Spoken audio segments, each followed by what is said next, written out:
How's it going, guys? MacLeod and welcome to Scrap Mechanics. So this is an early access game. The website for the game says it's a multiplayer survival game. It does have multiplayer. It does not yet have survival, but it does have some really awesome building features. So lots of these games, you get like building tools and you can make blocky houses, but basically you could just go play Minecraft if you want to do that. But this game adds in bearings and sensors and all stuff like that, so you can actually make really complex, really cool machinery. So this guy here is the Scrap Mechanic. There's also a female version who's basically the exact same chubby child person but with like a blonde ponytail.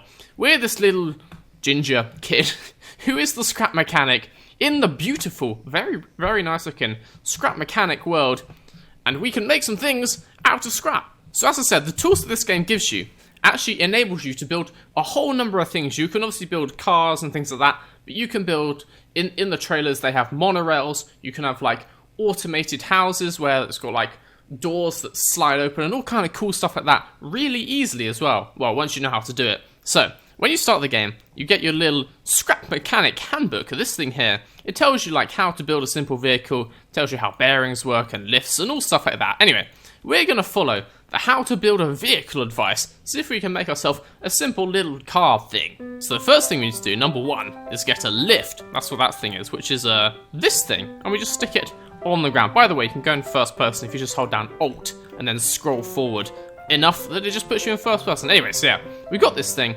Now we want to make a base. I'm just going to make mine out of wood because it looks cool. So you just get this and just want to drag this out like that to make a car base. And now it says we want to add a seat and an engine. So this is a seat. Let's have it. Well, it says put the seat at the front. Why not? It's going to be really weird driving it from the front like this. Anyway, a seat there. And let's have an engine right behind the seat. So if it blows up, it's going to be pretty hot, let's say. Let's put that right there. Now it says lift the thing up using the arrow keys. This is kind of cool if you just look at this thing. And then we can just go, whoa, that's so cool. It's like a proper like mechanics lift thing. Anyway, now we basically need to add a way to steer the front wheel. So if we put these bearings just like that, I realized the lift is in the wrong place. Ah, this is not good. I need to put one there, but that's where the lift is. How do I get it off the lift? Come on, just off. Oh, apparently I have to delete the lift and then put it on another lift, which is in another place. If you just hold down right click, that's how you delete stuff. Come on, I'm telling you to. There we go. So we got this thing. Let's put it on a new lift. Right about there.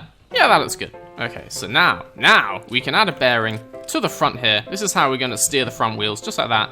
Then more blocks, which the wheels shall be mounted upon. Okay, so we've got our wheel legs. Now we need to make it so the wheels can actually spin, because it's no good just nailing a wheel to the side of a car. It needs to be able to move. So we add some more bearings, which are going to help the wheel to spin. One for every wheel. Ah, that's good. And then stick the wheels on. Okay, now we've basically made the whole car. You can see we're on step number 7 now. Now we need to go about connecting all the bits together so that it actually does something when we get in the driver's seat. So you have this connection tool, which is this really weird looking thing. But anyway, this basically means that we can like connect the steering wheel. How is that in the floor? How does that make sense, game? Actually, let's just get rid of this. We don't need the lift anymore. Get off. There we go. So yeah, we get the connection tool, which basically means we can connect the steering wheel, this, to the steering bearings, so that when we turn the steering wheel, the car goes somewhere. No, that's not correct, is it? Oh, I've connected the wrong thing. Wait, this? Oh yeah, there we go. That's all good.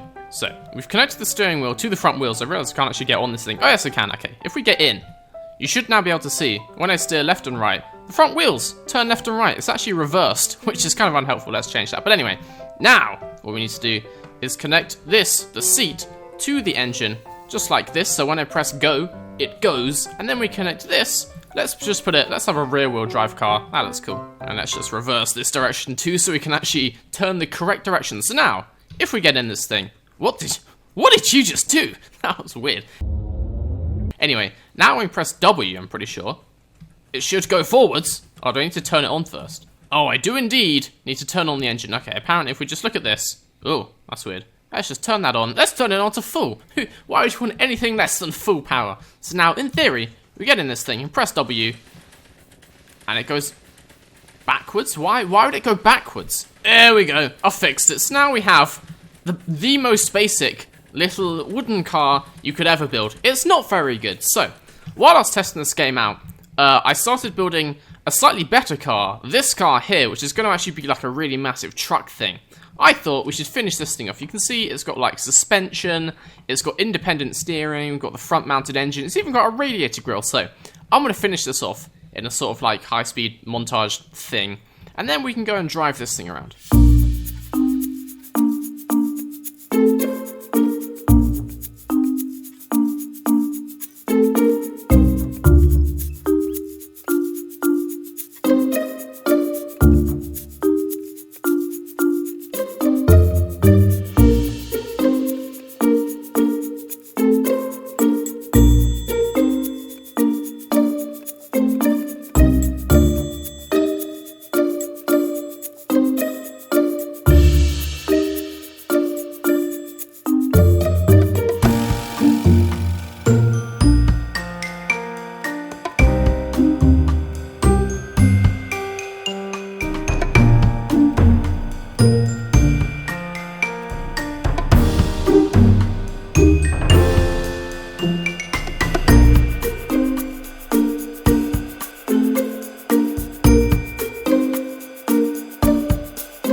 Okay, so we got this thing all built. It's got all the same bearings and stuff as the previous car, but hopefully the design of it makes it a bit more rigid. You can see we've got suspension on all four wheels, off-road suspension. There's two types. There's sport and there's off-road suspension. We've got big chunky off-road suspension, and we've got the little engine in here, which hopefully is powerful enough. This thing should be heavy enough that it won't fall over like the previous car did, because that thing was a bit crap. Anyway, let's connect this thing. Firstly, connect it to the engine, and then connect the engines. Let's have a front wheel drive. That's probably a sensible way to do it. Oh wait, no, four-wheel drive. It's a truck, goddammit. And then we just connect these to these bearings. Yep. So now, in theory, when I climb up into this thing, you can see I've made stairs in the middle of my truck. When I climb up into this thing, get in this seat, it should... Oh, I haven't turned the engine on. It should, in theory, drive nicely. No, it doesn't drive at all. Oh, make sure you remove the lift or use the driver's seat. That's actually probably good advice because it's currently stuck to the floor. Okay, let's get rid of this thing. Come on, get rid of it.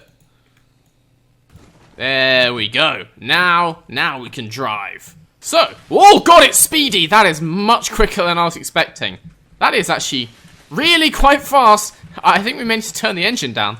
That's a little bit too fast. Too fast. Let's put it halfway. That should be good. Okay, now we've got our truck thing. Oh, yes, we can drive around the place. And, well, you don't actually collect scrap. You'd think in Scrap Mechanic you'd need to get scrap, but I guess that comes later. Currently, this is just creative mode, so there's no survival, there's no food, there's no scrap. You just build whatever you want. So, we've got our truck thing. That's pretty cool. But, I feel like we should get ourselves even more set up in this land. We should probably build ourselves a house. So, I might just have a little drive around, find a nice spot. I don't know if being near these weird tanks is a good idea or a bad idea. Maybe let's go further this way. See what this cool tower thing is. I don't know what the hell that is, but part of me just really wants to destroy it for some reason. I wanna blow it up. I think you've been playing too much Just Cause. Anyway, let's maybe... Whoa, it's a launch... Oh, okay, we're gonna build a house near here. There seems to be like a perimeter fence over there, so we probably shouldn't go too far. Let's maybe build a house in this big flat bit here. So, let's just park the Vader truck. Yeah, here, that looks... Whoa, I got kind of launched out of that thing. We'll just leave the Vader truck there. I think that thing's cool. We could always make some modifications so it's actually a truck, because currently it's just a really big car. We could actually put like a storage thing in the back. Anyway, I'm going to start building a house, showing you guys what I meant when I said you could have really cool sort of like automated stuff using these bearings. So, if we're building a house, we obviously don't actually need it to move, so we can just start building it straight on the floor. I want to build a basic thing, but I'm going to leave a doorway so I can show you guys how to make an automated door. Okay, so we got our little house. Well, that's only just big enough to get through. So, okay, if you right-click, that's how you delete stuff. So, we got our house. Well, it's a box. We got a doorway. So now, we should probably build a door. So if we get... I realize actually the floor needs to come to here as well, doesn't it? Let's have some floor. Okay. So now, if we put a bearing on the floor like this, that's the thing that allows the door to spin. And then, we just build a door. You don't want to build the door, like, in the doorway, because then it'll be connected, which we don't want. That would be bad. So we actually want it coming out this way. I made it 5 blocks wide, and then it obviously just needs to be the same height as the doorway. Kind of like that. That looks good. Actually, I don't think it would be connected because it's a different material. But anyway. So now, the way you control this kind of stuff is with a controller, this piece here. So let's just have it so it's not on a weird angle. Is that upside down? No, that looks the right way up. So now, we have a controller. If we connect the controller to this thing here, and then go in the controller menu, then you can see this is number 1, and you can see down here, this is number 1. So this means it's bearing number 1. So then we just want to set it to rotate by 90 degrees. Yes, hopefully that's in the right direction, I don't know. And now you need a switch to turn the controller on. So now, all we have to do is turn this on, press to... No, god damn it, how do you... Go. Go. Please stay gone. Oh, the switch is not connected. There we go. Okay, now we just turn this on. Oh. And the door. Oh. Oh, that is so cool. I think I'm going to make a bit of a bigger house. Use a couple more things like this. I'll see you guys in a second. Okay, so we've made some additions to the house. You'll notice it's now substantially bigger. So let's go on inside. I can show you what I actually did. Annoyingly, the game froze a couple times while I was trying to do this and like crashed. And there doesn't seem to be a save button, so I don't know if it just saves randomly sometimes. I don't know, but I had to go back and like redo a couple things a couple times because it kept crashing. But anyway, we come in here, we've now got this nice open space, a nice white tile floor, these grey bricks. It's kind of fancy, but you notice it's a little bit dark. So if we come over here, we can open the windows. Oh, I think that's kind of fancy. They go like one at a time, so it's that one, then that one, then this one, and then finally this one. Pretty cool, pretty cool. So that's basically using a controller. This controller is just connected up to all these little hinges here underneath the windows. So yeah, can let a little bit of light in when you come home. But if that's not bright enough, you'll notice it's sunset and the sun's not really actually coming through the window at all. So it's not really that bright. So what we can do is hit this switch. Oh, yeah, that is so cool. I love that. So basically, yeah, you could do some pretty awesome stuff in this game using controllers and bearings, making almost fully automated houses, because you can make it. You can use, where are they? These sensors, which sense when like a block is close to them. So you could probably have it where when the door opens, then the roof like automatically opens too and stuff like that. So it's kind of cool. Oh no, I realized we could have like a parking space, and then when I drive the car in, it automatically opens the roof. Oh, I should try and do that. Okay, so let's say this is the parking space here. Let's just have a sensor at about this height. Yeah, should be good. So now, if we connect this sensor to this one, because this is the one that controls the roof. Why can't I do that? Okay, there we go. Just had to get rid of this switch here. So now this sensor is connected to this. So you can see the roof is closed. Now I'm hoping that if I come and park my car here, when I get close enough, it will just open the roof up. Oh, I really hope this works. Just come in nice and gently. I don't think you can break stuff, but I still don't want to crash into the side of the house.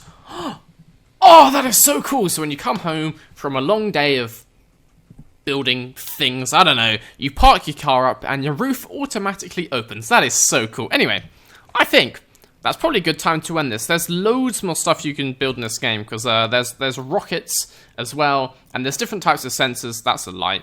But there's buttons and there's sensors. There's a whole load of stuff you can do with sensors. So anyway, I think we're going to end that there. But if you guys have enjoyed this, let me know. And we can try and build some more interesting things in Scrap Mechanic. But until then, I've been Better. Hope you guys enjoyed, and I'll see you guys later.